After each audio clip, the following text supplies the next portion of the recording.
Hello friends, welcome back to the new video guys. Today guys we are going to talk about guys name password lock setting guys. How can we change in our Tecno phone guys? You want to change guys your name password lock guys. So as you can change and guys now let's see how to change name password lock in our Tecno phone. In this video guys I am going to show you friends.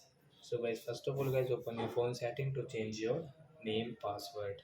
Then guys scroll it guys, click on guys your security setting and guys again click on your screen lock setting and guys enter your name guys password. So I will enter my name password. Then guys you can see this password. So guys tap here. Again guys you can see this notification. Then guys tap here. So in your password guys I will take my friend name Ravi.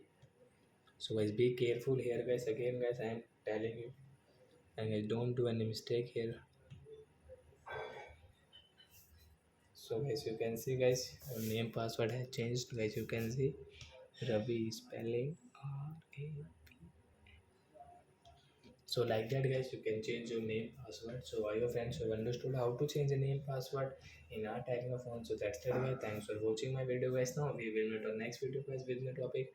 Before going guys please go and like my video, subscribe my channel. Bye bye friends.